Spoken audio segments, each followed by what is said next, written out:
Good evening, friends. Today we are going to talk about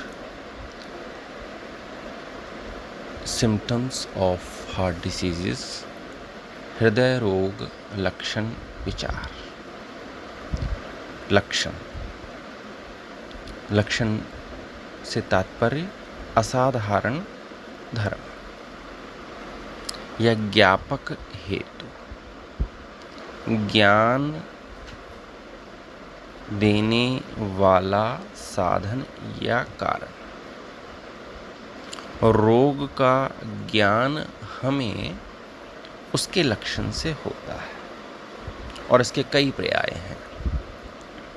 रूप, चिन्ह, लक्षण, आयतन, समुत्थान और उन सब की एक विशेष या पर्याय न होकर यह उस स्थिति, उस क्लिनिकल कंडीशन को विशेष रूप से बताने वाले होते हैं।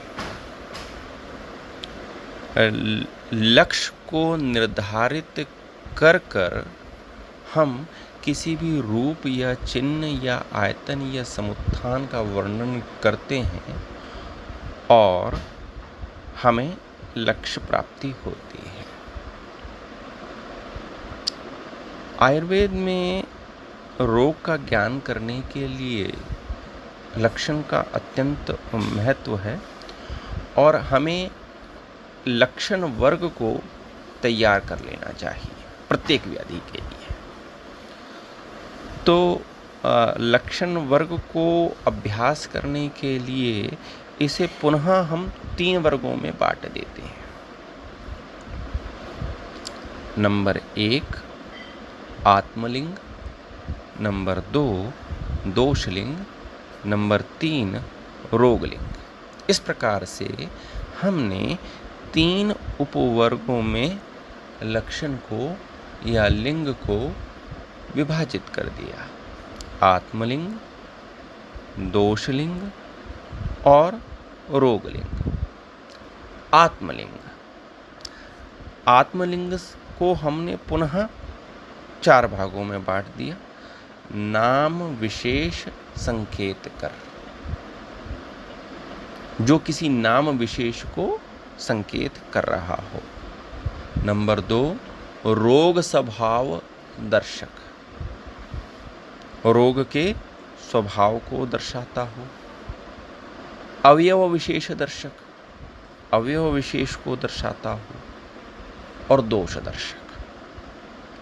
पुनः मैं आपको एक बार फिर से बताता हूं कि लक्षण को हमने 3 वर्गों में विभाजित किया। आत्मलिंग, दोषलिंग, रोगलिंग। आत्मलिंग को हमने पुनः 4 भागों में विभाजित किया। नाम विशेष संकेत कर, रोग स्वभाव दर्शक, अवयव विशेष दर्शक और दोष दर्शक। उसके बाद जो दूसरा उपवर्ग है दैट इज दोषलिंग। दोषलिंग में सबसे पहले मैंने इसको 11 वर्गों में विभाजित किया। समदोष, यह लक्षण है और किसको दिखाएगा? स्वस्थता को दिखाएगा। क्षीण दोष, वृद्ध दोष, प्रकोपित दोष, धातुगत दोष, आवृत दोष, सन्निपात विकल्प दोष, संचित दोष, आश्रित दोष, लीन दोष और अवयवगत दोष। इस प्रकार से हमें लक्षण, दोषों के जो लक्षण हैं उनको देख लेना है। और तीसरा रोगलिंग।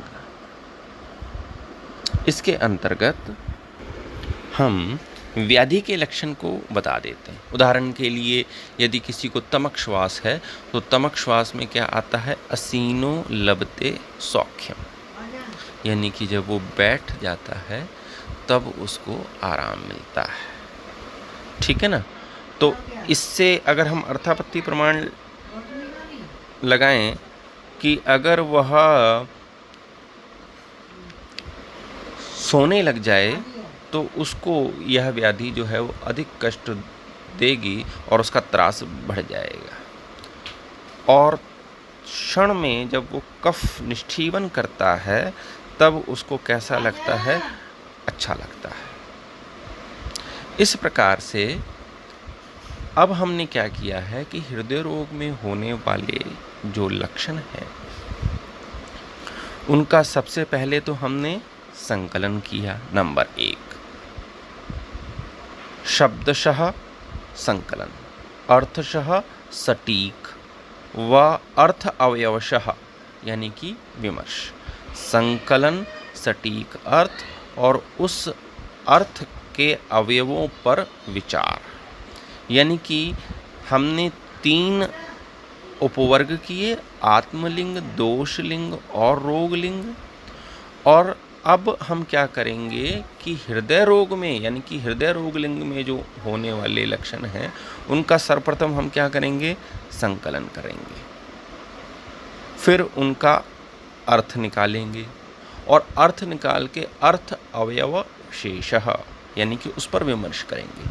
शब्दशः, अर्थशः, अर्थ अवयवः शः। तो इस प्रकार से हम जो है अभ्यास चरक, वाग्भट्ट, माधवकर, सुश्रुत जो भी जिन्होंने हृदय रोग के बारे में लक्षण दिए हैं उनका संकलन कर एक जगह इकट्ठा कर उनके लक्षणों को देखकर, उनके लक्षण से मिलने वाले अर्थ को लेकर और उस अर्थ से मिलने वाले अवयव पर विमर्श कर हम रोगों को समझने का प्रयास करेंगे। तो अब इस श्रेणी में जो सर्वप्रथम आता है हृदय रोग, वह आता है वातज हृदय रोग।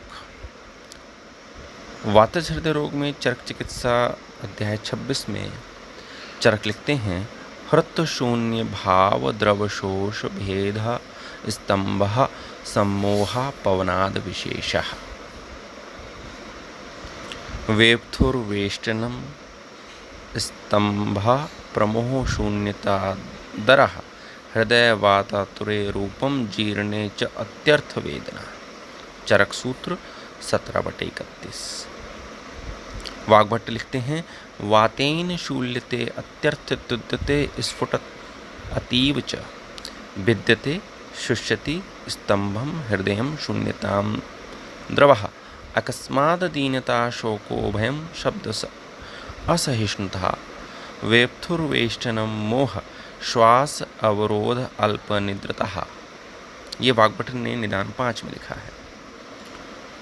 आम्यते मारुतजे हृदयं तुद्यते तथा निर्मथ्यते दीर्यते च स्फोटयते पाट्यते अपि च। यह सुश्रुत ने का कथन है वातज हृदय रोग के संदर्भ में। इस प्रकार से जब हमने देखा तो हम हृदय रोग, वातज हृदय रोग में होने वाले लक्षणों को देखते हैं।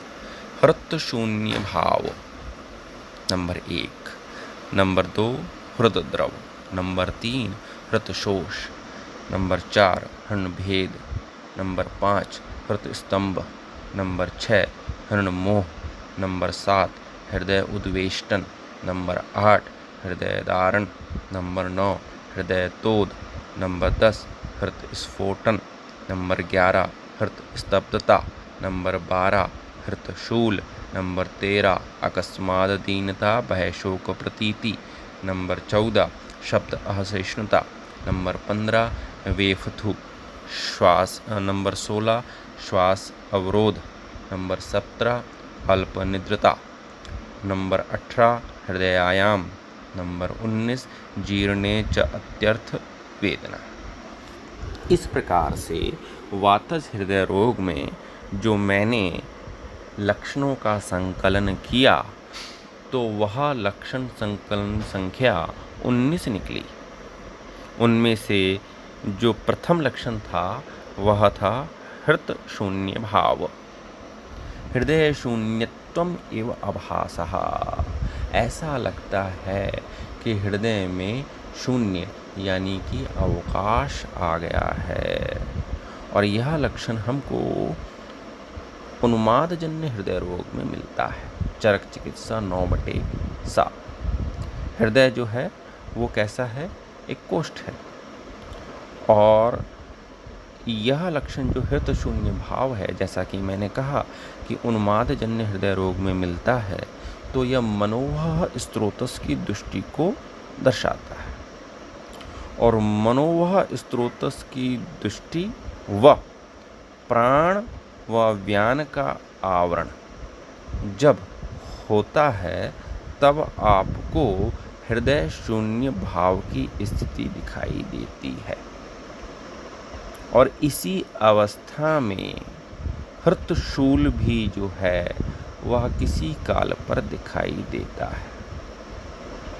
प्राण आवृत व्यान, अगर हम आवरण का विचार करें तो चरक चिकित्सा 28 में प्राण आवृत व्यान यानी कि व्यान के द्वारा प्राण को ऑक्यूलेटेड कर दिया गया, घेर लिया गया, जिसके द्वारा रोगी को शून्यता का अनुभव होने लगा। रक्त धातु का यदि कर्म सही तरीके से ना हो या विकृत कर्म हो तो भी हृत शून्य भाव जो है वह दिखाई देता है। यह एक लक्षण हो गया। अभी आपने संकलन और लक्षण पर विचार करना है कि वो किस तरीके से उत्पन्न हो रहा है। हृदय द्रव, हृदय द्रव इति परिश्रांतस्यैव हृदयक्षोभा, चरक चिकित्सा। हृण मार्दव द्रवति इति हृदयम धुगधुगी करोति, चरक सूत्र 20/11। इस पर चक्रपाणी टीका करते हुए हृदय पे लिखते हैं, द्रवति इति हृदयम धुगधुगी करोति, पैल्पिटेशन। और एक संदर्भ और आता है हृदय द्रव के ऊपर में विष सेवनज, विष का यानी कि पॉइजन का सेवन करने से उत्पन्न होने वाला हृदय द्रव, यह पैल्पिटेशन। चरक चिकित्सा 23/43। हृदय का जोर जोर से धड़कना। अब यदि आप व्यायाम करते हैं या अकस्मात आपको भय हो जाता है तो उससे उत्पन्न धुगधुगी या पैल्पिटेशन जो है उसको आपने प्राकृत श्रेणी में रखना है। परंतु जरा सा कार्य करते ही यदि आपको धुगधुगी या पैल्पिटेशन का आभास होता है तो यह विकृति दर्शक है। और इसको हम किस श्रेणी में रखेंगे? प्राण आवृत विकृत प्रकोपित उदान। ठीक है, यानी कि प्राण ने उदान को आवृत कर लिया। तो हृदय द्रव किसको दिखा रहा है? भय, शोक, काम इत्यादि मनोवेग जो उत्पन्न हो रहे हैं उससे उत्पन्न होने वाली धुगधुगी या हृदय गतिशीलता को दिखा रहा है। एक मैंने आपको बताया प्राण आवृत प्रकोपित उदान, यानी कि प्रकोपित उदान को प्राण के द्वारा ऑक्यूलेटेड कर लिया गया, मनोवेग उत्पन्न हुआ। पित्तावृत व्यान, यानी कि व्यान वायु को पित्त के द्वारा घेर लिया गया। पित्तावृत प्राण, प्राण को पित्त के द्वारा घेर लिया गया। रस रक्त धातु क्षीणता, इन सब से हृदय द्रव उत्पन्न होता है। अभी आपने सिर्फ लक्षण, क्योंकि आवरण पर विचार हम बाद में करेंगे, अभी मैं आपको सिर्फ इतना बता रहा हूँ कि आपको ये ध्यान में रखना है कि व्यान वायु को पित्त के द्वारा आवृत कर लिया गया है, उदान वायु को प्राण के द्वारा प्रकोपित कर लिया गया है, प्राण वायु को पित्त के द्वारा आवृत कर लिया गया है, तब आपको पैल्पिटेशन मिलेगा। उसके पश्चात हृदय द्रव के बाद आता है हृतशोष, हृदय शुष्कता। चरक चिकित्सा 26/79। संशुष्क हृदय, चरक चिकित्सा 22/56। यह लक्षण जो है वो तृष्णा रोग में मिलता है। रसशयज तृष्णा का एक प्रकार है रसशयज, उसमें यह लक्षण मिलेगा। पित्त आवृत हो जाए, प्राण उदान का आवरण हो जाए और तृष्णा से हृतशोष जो है वह उत्पन्न होता है। हृतशोष के बाद हृण भेद, भेदनवत पीड़ा, हृदय में फूटने के समान जब पीड़ा होती है उसका अर्थ जो है वह हृण भेद कहा गया है। यह किस कारण से उत्पन्न हो रहा है? प्रकुपित प्राण के कारण। तो प्रकुपित प्राण के कारण हृदय में स्थित स्नायु जो होते हैं वह फटने की स्थिति में हो जाते हैं। क्यों? क्योंकि प्राणवायु जब प्रकुपित होती है तो वह क्या करती है कि वहाँ के जो स्नायु है उनका अत्यधिक विस्फार कर देती है। व्यान आवृत प्रकुपित प्राण, व्यान आवृत प्रकुपित प्राण यानी कि प्रकुपित प्राण को व्यान वायु के द्वारा घेर लिया गया तो हृदय भेद यानी कि हृदय में भेदनवत पीड़ा होती है।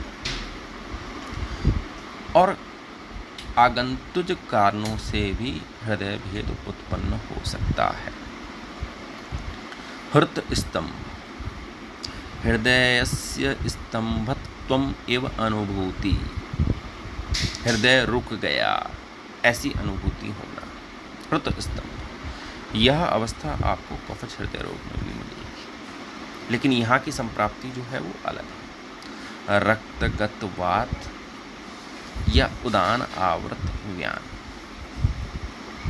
व्यान को उदान के द्वारा घेर लिया गया, इन दोनों ही अवस्था में हृत स्तंभ दिखाई देता है। रक्तगत वात यह एक स्तंभ की अवस्था है। इसमें व्यान वायु, वात कौन सी जाएगी? व्यान वायु। और साथ में आपको प्राण व उदान विकृति के लक्षण भी दिखाई देंगे। तीव्र हृदय वेदना, वैवर्णता, चेहरे पर आपको चेहरे का रंग जो है वो उड़ा हुआ दिखाई देगा, अरुचि, और भोजन के पश्चात जो है ऐसा लगेगा जैसे हृदय जो है वो विशेष रूप से स्तंभित हो गया है। विशेषतः आपको यह लक्षण जो है वो उदान आवृत व्यान में मिलेगा। व्यान को उदान के द्वारा घेर लिया गया तब आपको स्तंभ यह लक्षण मिलेगा। हृण मांसपेशी जो कार्डियक मसल है इसका स्थान संशय होता है, और उदान वायु जो होती है वो कार्डियक मसल के रिलैक्सेशन और कॉन्स्ट्रक्शन के लिए उत्तरदायी होती है। और इसी तरीके से कपाट स्तंभ को भी समझना चाहिए। इसके पश्चात आता है हृणमोह। हृदोमोह उन्माद वल्प अल्प विकृति, चरक सूत्र 20।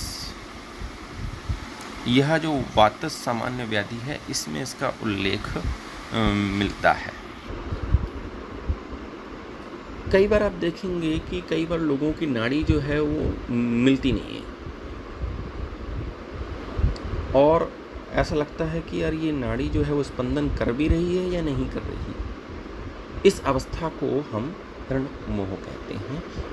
इसके लिए प्राण, उदान, व्यान यह तीनों वायु का जो परस्पर संतुलन है, जो कर्म संतुलन है वह बिगड़ जाता है। और आपने देखा कि टीकाकार ने टिप्पणी भी की है कि उन्माद वल्द अल्प विकृति, यानी कि उन्माद के समय जो है वह हृणमोह उत्पन्न हो जाता है। आपको क्षीण कफ का भी विचार करना चाहिए। तो हृणमोह जो है वो एक्चुअली में मानस विकृति को दर्शा रहा है।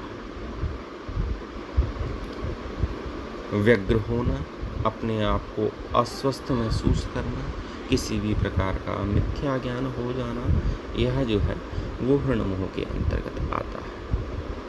हृदय उद्वेष्टन, हृदयस्य अवमोटनम, डलहन टीका करते हैं सुश्रुत उत्तर तंत्र 39 में। यानी कि उद्वेष्टन माने संकोचात्मक तात्कालिक वेदना। एकदम आपको ऐसा लगा कि जो है पेन हुआ और हार्ट जो है वो बिल्कुल सिकुड़ कर रह गया, दैट इज कॉल्ड हृदय उद्वेष्टन। पुनः प्राण, व्यान और उदान, इन 3 बात की विकृति आपको इसके अंतर्गत मिलेगी। और स्थिति कौन कौन सी उत्पन्न हो सकती है? प्राण, उदान, आवृत व्यान, यानी कि व्यान को प्राण और उदान के द्वारा ऑक्यूलेटेड या घेर लिया गया, या उदान आवृत व्यान, व्यान को उदान द्वार के द्वारा घेर लिया। तो इन दोनों अवस्थाओं में जो प्रस्पंद उत्पन्न हो रहा है वह वैगुण्य उत्पन्न हो रहा है। और उस प्रस्पंद वहन के वैगुण्य का विचार यदि आप करेंगे तो आपको हृदय उद्वेष्टन जो है वो समझ में आ जाएगा। यह लक्षण कैसा है? मास आश्रयी है। तीसरा जो 8वां लक्षण है दैट इज हृदय धारण, यानी कि हृदय जो है वो फटने जैसी उसमें वेदना आने लगे। प्रकुपित प्राण, प्राण आवृत उदान, प्राण आवृत क्षीण व्यान, प्राण आवृत प्रकुपित व्यान, इन अवस्थाओं में हृदय में दारणवत पीड़ा होती है और इसके साथ ही इसमें पित्तानुबंध भी होता है। अयथाबल आरंभ, साहस, अत्यधिक दुस्साहस कर लिया, अति व्यायाम कर लिया, अत्य अग्वगमन कर लिया, तब धमनी और पेशी और मांस धातुओं का आश्रय करके यह दारण लक्षण उत्पन्न होता है। 9वां लक्षण हृदय तोद, 10वां हृदय स्फोटन और 12वां हृतशूल। यह एक्चुअली में हृदय में होने वाली वेदना को दिखा रहा है। टोचने के समान हृदय में पीड़ा होना यह हृदय तोद है। बात की विशिष्ट वेदना के अंतर्गत आती है और आम, रस धातु, रक्त धातु और मांस धातु का इस संबंध में विचार करना आवश्यक होता है। हृतस्फोटन यानी कि हृदय में उत्पन्न होने वाला स्फोट और उसके फलस्वरूप उत्पन्न होने वाली वेदना। इसका मतलब ये है कि वेदना की तीव्रता अत्यंत अधिक है और वेदना की तीव्रता, काल और दोष अनुबंध का विचार जो है वह करना चाहिए। हृदय में अति प्रमाण में होने वाली तीव्र रुजा हृत स्फोटन कहलाती है और इस हृत स्फोटन में पित्त व रक्त का भी संबंध मिलेगा। पित्तावृत, रक्तगत प्राण हृत स्फोटन। इस प्रकार से यह आपने पित्त और रक्त का संबंध भी जरूर देखना है और यह मांस को आश्रय करके यानी कि मसल को आश्रय कर होगी। इसके साथ ही हृदयशूल, इस हृतशूल का विचार मैं एक अलग से करूँगा क्योंकि यह हमको समझना अत्यंत आवश्यक है और यह हार्ट डिसीज़ में सामान्यतः मिलता है, तो हम इसका विचार एक अलग लेक्चर में हृतशूल के नाम से करेंगे। 11वां जो लक्षण है हृतस्तब्धता, यह इसका तात्पर्य है कि जो हृदय गति है वह थम गई, आत्यंतिक अवस्था है। कार्डियक अरेस्ट जिसे आप कहते हैं वह गति का मंद हो जाना या कुछ समय के लिए थम जाना, यह हृदय स्तब्धता को दिखाता है। अकस्मात दीनता, भय, शोक और प्रतीति। दीनता, भय और शोक यह भाव जो है वो किससे? मन से संबंधित है। और फिर क्या कहा गया? अकस्मात उत्पन्न होने वाली दीनता, भयता, शोकता आदि की प्रतीति। इसका मुख्य कारण क्या? वात प्रकोप। हृदय किसका स्थान है? मन का। और आश्रय आश्रय भाव से देखें तो हृदय में होने वाली दृष्टि या मनोदृष्टि से उत्पन्न गतिरोध, या दोनों प्रकार के लक्षण जो हैं वो आपको दोनों तरफ, मनोदृष्टि से हृदय दृष्टि या हृदय दृष्टि से होने वाली मनोदृष्टि, इस प्रकार से आपने इसको देखना है। और आपको कई बार आपने देखा होगा कि कई लोग जो होते हैं वो ऐसे ही रहते हैं कि उनको हमेशा लगता है कि भाई मैं बीमार हूँ, और मृत्यु का उनको हमेशा भय बना रहता है, और हमेशा शोकग्रस्त विचार को ही, निगेटिव वाइब्रेट्स को ही उनको देखते ही समझ में आती है। ओज का क्षय होना, साधक पित्त का क्षय होना, यह जो है वो चिरकारी यानी क्रॉनिक हार्ट डिसीज के अनुबंध को दर्शाते हैं। शूल अवस्था में ओज विस्रंस व साधक पित्त का क्षय जो है वह दिखाई देता है। शब्द असहिष्णुता, शब्द का सहन न हो, और यह हमें मालूम है यह किसका लक्षण है? रसक्षय का। घट्टते सहते शब्दम न उच्चै ध्रुवते शूलते हृदयम ताम्यति स्वल्प चेष्टपि रसक्षय। तो रसक्षय शब्द असहिष्णुता को, शब्द असहिष्णुता रसक्षय को दिखाता है। प्राणवायु के प्रकोप से उत्पन्न होता है। कोई ना बोले, कोई आसपास जो है वो तीव्र आवाज में ना बात करे और बेचैन रहे। प्राणवायु और मनोदृष्टि को दर्शा रहा है। वेप्थु, नेक्स्ट लक्षण है, 15वां लक्षण है कि वेप्थु का माने कपकपाने, कपकपी, ये वेप्थु लक्षण किसके द्वारा उत्पन्न होगा? व्यान वायु की मुख्यतः विकृति के द्वारा उत्पन्न होगा। और जब व्यान वायु विकृत होती है तो पंचविध वात क्षोभ की अवस्था दिखाई देती है और मनोह स्त्रोत तुष्टि दिखाई देती है।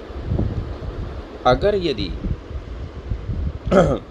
श्रम उत्तर यानी कि श्रम के बाद यह लक्षण बढ़ रहा है, कपकपी दिख रही है, तो हमें व्यान वायु का प्रकोप समझना चाहिए। रक्त धातु की विकृति भी हमें इसमें देखनी चाहिए।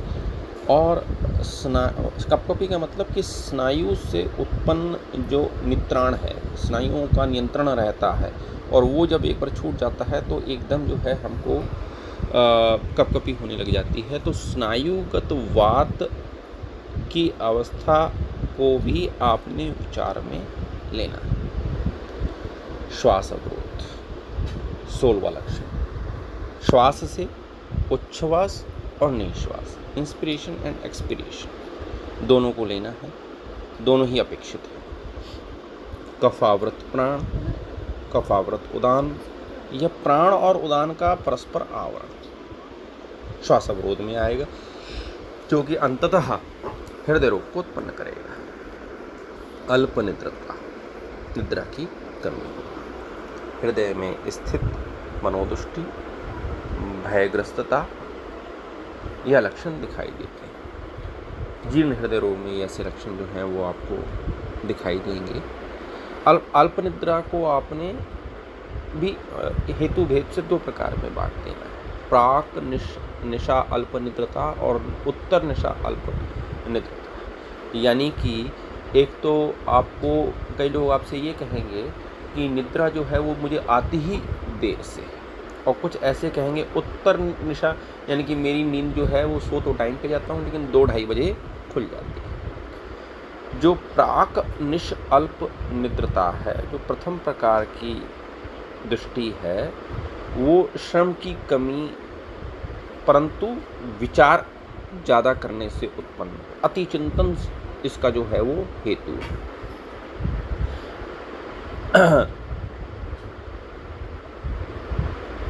अति श्रम से शरीर व मन क्लांत हो जाता है, जिससे कि रात्रि के प्रथम प्रहर में तो सही नींद आ जाती है, परंतु उसके उपरांत जो है वो नींद नहीं आती। तो दोनों अवस्थाओं को स्पष्ट रूप से समझना जो है वो अत्यंत आवश्यक है। ठीक है। हृदयायाम, हृदय का आकार बढ़ जाना, कार्डियोमेगेली। जब हृदय का आकार बढ़ जाता है तो इसके लिए जो हृदय के घटक हैं, कफ, रस, रक्त, मांस और वायु, यह कारण होते हैं। और इसमें मुख्यतः आपको वात दोष को लेना है। प्रकोपित वात में एक लक्षण लिखा हुआ है व्यास, डायलेशन। स्रंस व्यास वेद साप सात रुक तोद भेदन, व्यास, डायलेशन। तात्पर्य हृदयायाम, हृदय व्यास, कार्डियोमेगेली। और ये जो विस्फार है ये किसका कर्म है? ये प्राणवायु का कर्म है। इसलिए प्राणवायु के लक्षण के महत्व को अत्यंत महत्व देना है, उस पर विचार करना है। अंतिम लक्षण है जीर्णे च अत्यर्थ वेदना, यानी कि जब आपने भोजन किया और वह पच गया तब आपको अत्यंत वेदना हुई, यानी कि वात काल में बढ़ने वाली वेदना। अगर हम सूक्ष्म रूप से इसका अभ्यास करें तो यदि दोपहर के भोजन के पश्चात आपको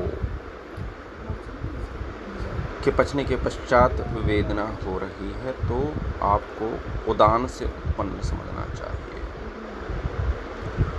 और समान से उत्पन्न समझना चाहिए। यदि 1.5-2 घंटे के बाद ही जो है आपको खाने के 1.5-2 घंटे के बाद ही वेदना होने लगी और रात्रि के भोजन करने के पश्चात, पचने के पश्चात यदि आपको वेदना हो रही है तो यह अपान से उत्पन्न हो, ऐसा आपको समझना है। एक बार फिर देख लीजिए कि भोजन किया, अब भोजन भी जो है वो 2 प्रकार से होगा। एक तो आपने दोपहर को किया और एक आपने रात को किया।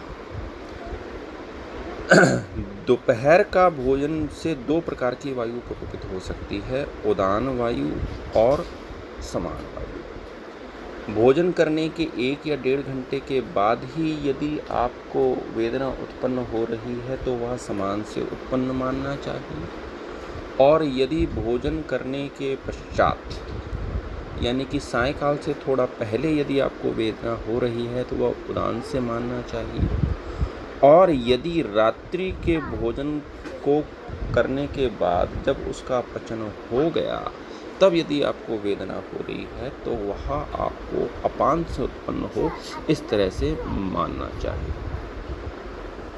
इस प्रकार से हमने वातज और हृदय रोग के 19 लक्षणों का यहाँ पर विचार किया। अब हम आगे पित्तज हृदय रोग के लक्षण का विचार करेंगे। पित्तज हृदय रोग लक्षण विचार। पित्तात तमो दूयन दाह मोह संत्रास संताप ज्वर पीत भाव। चरक चिकित्सा 26। हृदय दाह, तिक्तता, वक्त्रेति तिक्त अम्ल उद्गीर्णं क्लमः, तृष्णा मूर्छा भ्रमः, स्वेदः पित्त हृदय रोग लक्षणम। चरक सूत्र 17/33। पित्तात तृष्णा भ्रम मूर्छा दाह स्वेदो अम्लकः क्लमः छर्दनं च अम्ल पित्तस्य धूमकः पीतता ज्वरः। वाग्भट निदान 5। तृष्णा ओष दाह चोषः स्युः पैत्युके हृदय क्लमः धूमायनं च मूर्छा च स्वेदः शोषो मुखस्य च। सुश्रुत उत्तर तंत्र। इस प्रकार से यदि हम वृद्धि में पित्तज हृदय रोग के लक्षण देखें तो हमको यह लक्षण जो हैं वह स्थान संशय की अवस्था में मिलते हैं।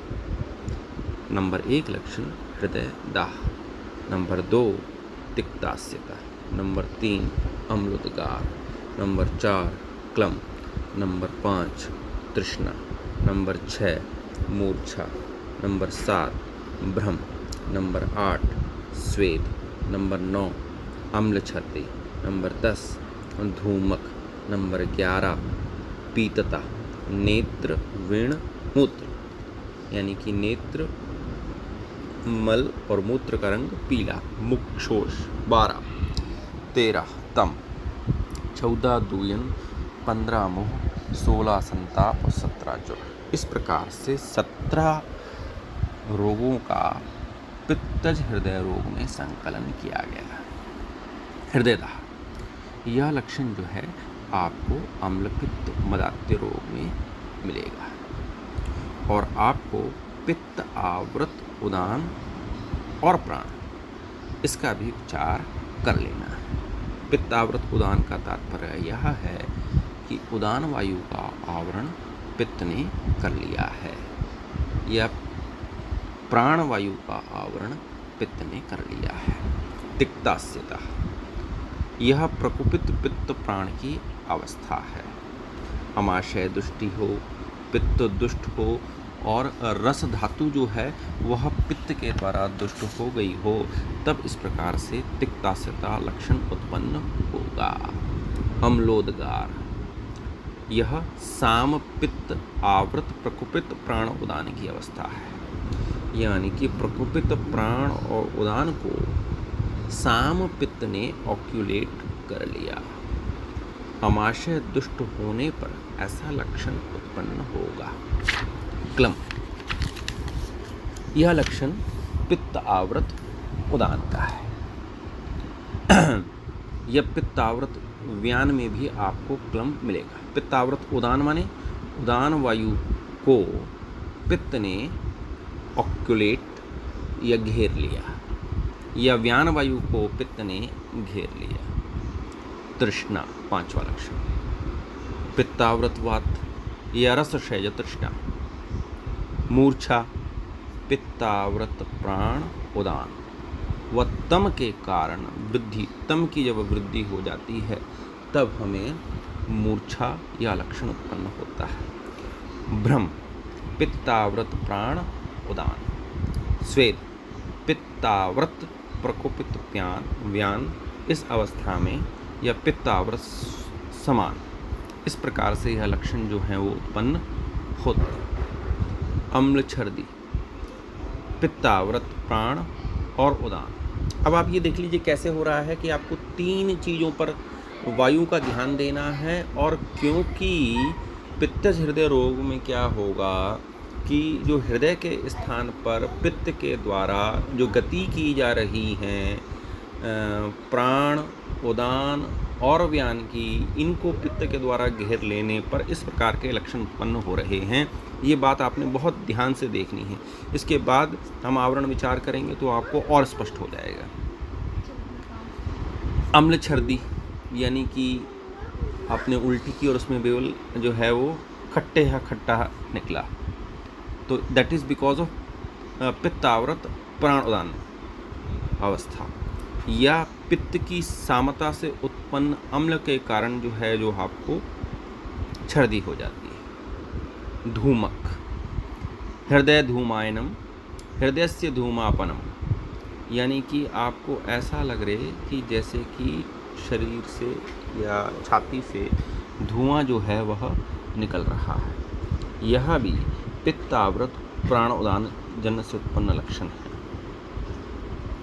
उष्ण उच्छ्वास, जब आप सांस छोड़ते हैं तो वह बहुत गरम निकले, उसके साथ रूक्षता हो, दाह करने वाली हो, और आपको शीत द्रव्य और गंध को ग्रहण करने की इच्छा जो है वह प्रबल हो जाएगी, और इस अवस्था में कफ के लक्षण भी आपको दिखाई देंगे। पीतता, प्रकोपित पित्त से किसी भी विशेष भाग पर यह लक्षण दिखाई देता है, जैसे कि आपकी आँखों पे, जीभ पर, इस प्रकार के लक्षण, या शौच जाते वक्त आपका जो मल है या मूत्र है वह पीत वर्ण का दिखाई दे। इसमें आपने परतंत्र हृदय रोग का भी, यानी कि हृदय रोग के अलावा किसी अन्य रोग के कारण जो हृदय रोग हुआ है उसका भी विचार करना है।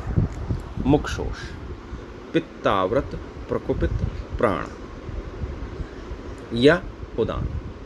इसमें कफ, रस और धातु क्षय, कफ क्षय, रस क्षय और धातु क्षय को देखना है। तमः प्रवेश, आंखों के सामने अंधेरा छा जाना। पित्ताव्रत क्षीण प्राण, इसके साथ रस, रक्त व मन की दुष्टि। दूयन, दूयन दुह, दुखी होना, खिन्न होना। बीवाण जो लघु कोश है उसमें ऐसा लिखा हुआ है दुख अंग मर्दा। चरक सूत्र 17/54। अतिवेदना, सुश्रुत उत्तर तंत्र 41/25। दूयन माने दुखी होना, खिन्न होना, दुख अंग मर्द, अति वेदना, पित्त के कारण उत्पन्न होने वाला। मोह, इसका विचार हमने हृण मोह में किया था। वहाँ पर वातज लक्षण दिखाई दिया था, और जब हम साधक पित्त के विषय में बात करने लग जाते हैं तब भी हृण मोह जो है वो दिखाई देता है। उदरक्त पित्ते दवथु दाह मोह अतिसारिणम, मतलब पित्त जो है वो अत्यधिक उत्पन्न हो रहा है, आँखों में जलन हो रही है, मोह उत्पन्न हो रहा है और साथ में अतिसार भी उत्पन्न है। संताप, यहाँ संताप से मन संताप लेना है। शरीर की ऊष्मा बढ़ने के साथ मन का संताप हो जाना। वैचित्यम अरति ग्लानि मनहस्तापम लक्षणम, चरक चिकित्सा 3। तो इसमें आपने वातज और पित्तज दोष को समझना है। वैचित्य और अरति, दैट इज बिकॉज ऑफ पित्त वातज। ग्लानि, that is because of cough वातज। जो रसादी सौम्य धातुएं हैं उनके क्षय से मन संताप का विशेष लक्षण है, यह आपको देख लेना है। पित्ताव्रतवात और हृदयस्थ मन में संताप इस प्रकार के हृदय रोग में दिखाई देते हैं। ज्वर, अंगों के ऊष्मा जो है वो बढ़ जाना, मन में संताप हो जाना, इंद्रिय संताप हो जाना, और साम पित्त के लक्षण या कभी कभी निराम पित्त के लक्षण भी आपको दिखाई देंगे। रसदुष्टि दिखाई देगी, रक्त का विदाह दिखाई देगा। इस प्रकार से ज्वर के लक्षण को आपने देखना है।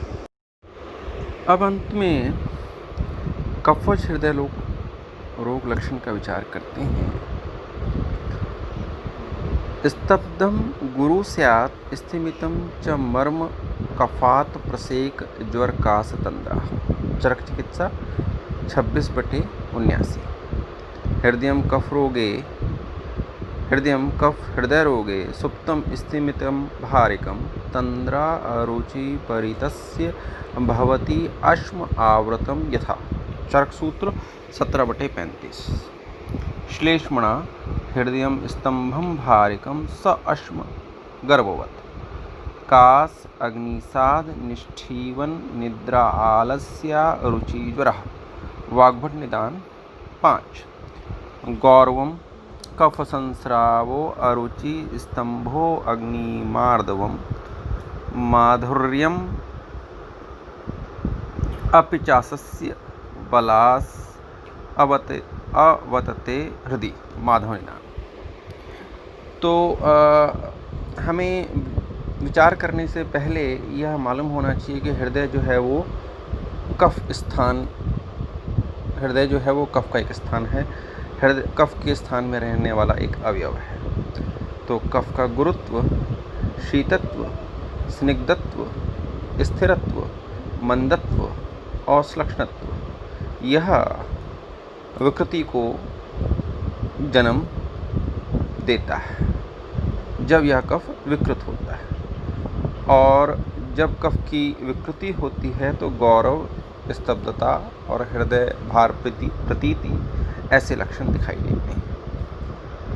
ऊपर जो मैंने श्लोक उच्चारण किए, चरक चिकित्सा से, चरक सूत्र से, वाग्भट निदान से और माधव निदान से, उससे हमने लक्षणों का जो संकलन किया उसमें सर्वप्रथम हृदय सुप्ति, नंबर 2 हृदय स्थैमित्य, नंबर 3 हृदय भार प्रतीति, नंबर 4 हृदय स्तंभ, नंबर 5 तंद्रा, नंबर 6 अरुचि, नंबर 7 कास, नंबर 8 अग्निसाद, नंबर 9 निष्ठीवन, नंबर 10 अतिनिद्रा, नंबर 11 आलस्य, नंबर 12 ज्वर और नंबर 13 आसमय धुर्य।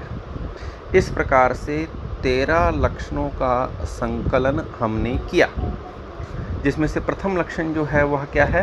हृदय भार प्रतीति, यानी कि हृदय में भार लगना, ऐसा लगना जैसे कि किसी ने हृदय अवयव के ऊपर कोई पाषाण या पत्थर रख दिया हो, अश्म गर्भवत।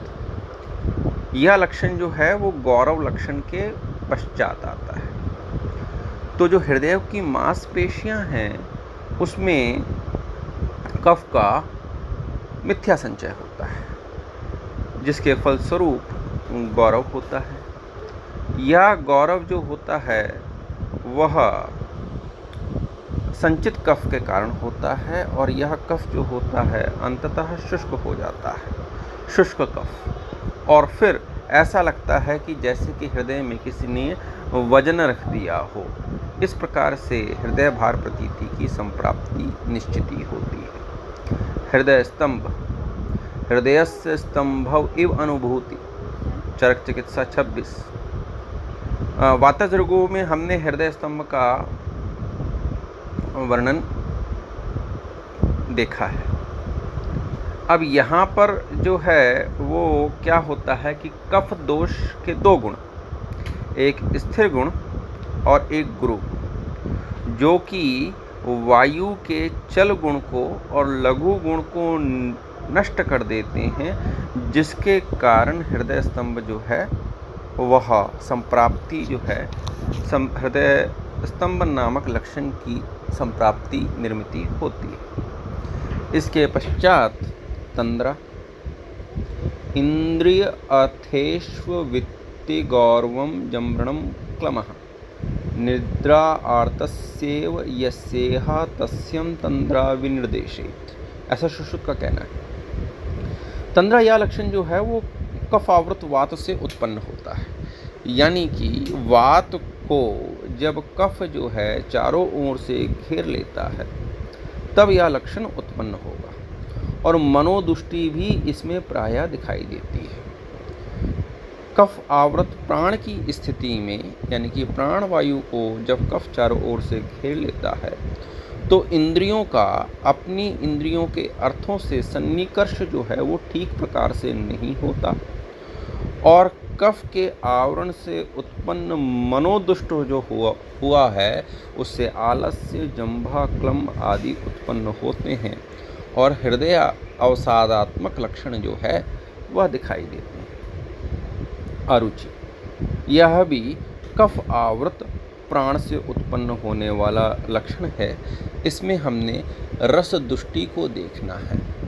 रस दुष्टि के रस प्रदोष जो विकार हैं वो आपको याद होने चाहिए। रस दुष्टि के लक्षण हैं अश्रद्धा च अरुचि च आस्य वैरस्यम अरसज्ञता, हल्लासो गौरवम तंद्रा स अंगमर्दो ज्वरः तुंगः, पांडुत्वाम स्त्रोत्साम रोधः क्लैव्य साधक प्रशांगतः, नाशो अग्नेर अयथा कालम वलय पलितानि च। तो इस प्रकार से अगर आप देखेंगे तो अधिकांश लक्षण जो हैं वो आपको रस दुष्टि के मिलेंगे, जिस पर आपको विचार करना है। नंबर 2, उससे चिकित्सा का आदेश भी मिल जाएगा, क्योंकि रसवह जो रस दुष्टि है उसमें लंघन करने को कहा है। रसवह स्रोतस दुष्टि में आदेश है कि आपने लंघन करना है, जिससे विकृत कफ ठीक हो जाएगा, रसोत्पत्ति ठीक होगी, जो कि हृदय के अग्रिम निर्मिति को संप्राप्ति भंग करने में आपको अवश्यम भावी पड़ेगी। कास, यह लक्षण जो है वो प्राण कफ आवृत प्राण उदान इस अवस्था में उत्पन्न होता है। कफ आवृत प्रकोपित प्राण या प्राण आवृत कुपित उदान या कफ आवृत प्रकुपित उदान। इस प्रकार से आपको लक्षणों को देखकर व्यवच्छेद करना है। एक बार फिर देखिए कि कफ का आवरण हो, कफ ने आवरण किया प्राण और उदान का, इस अवस्था में कास उत्पन्न हो रहा है। कैसे कैसे हो सकता है कि प्राण को आवृत कर लिया कफ ने, नंबर 1, प्राण को आवृत कर लिया, उदान को आवृत कर लिया प्राण ने, 2, उदान को आवृत कर लिया कफ ने और उदान को, प्राण को आवृत कर लिया उदान ने। एक बार फिर से स्थिति कैसी उत्पन्न होगी? कफ आवृत प्राण उदान। प्राण का आवरण कफ से, नंबर 1, प्राण का आवरण कफ से। नंबर 2, कुपित उदान का आवरण प्राण से। नंबर 3, प्रकुपित उदान का आवरण कफ से और प्रकुपित प्राण का आवरण उदान से। ठीक है। अग्निसाद, कफ आवृत समान या कफ आवृत प्राण से अग्निसाद उत्पन्न होता है। अग्निसाद माने सेडिमेंटेशन, अग्नि का बैठ जाना, निष्ठीवनम। कफ आवृत प्राण और रसदृष्टि, बार बार रोगी जो है वो थूकेगा। अतिनिद्रा, यह लक्षण किससे उत्पन्न होगा? कफ वृद्धि और तमोगुण प्रधान मनोदृष्टि से। आलस्य, प्रकुपित कफ से या कफ आवृत क्षीण अवस्था से। ज्वर,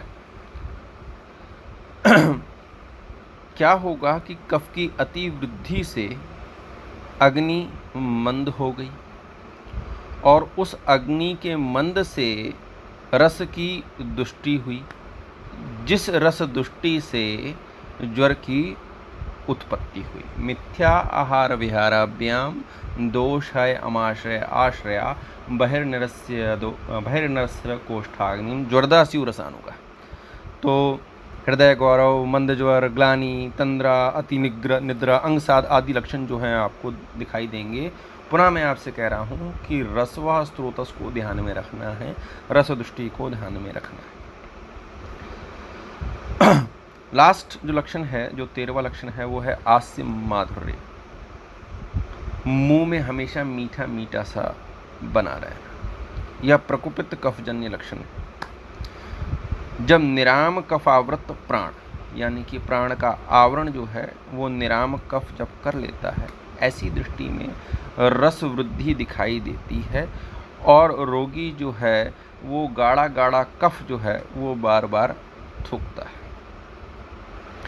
तो इस प्रकार से मैंने आपको जो है लक्षणों का संकलन कर उन पर विमर्श किया। आगे भी क्या होगा कि कुछ लक्षण जो हैं, जैसे हृतशूल है, हृदद्रव है, इनका हमको विचार करना होगा पुनः, और मॉडर्न की दृष्टि से भी हमें विचार करना होगा। इसका अभ्यास आपको बार बार करना होगा। नंबर 2 कि यह पूर्णतः तभी जाकर आपको स्पष्ट हो सकता है जब आपको आवरण संकल्पना जो है वो सही तरीके से समझ में आती है।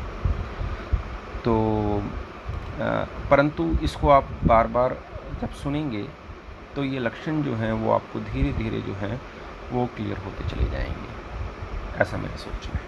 Thank you.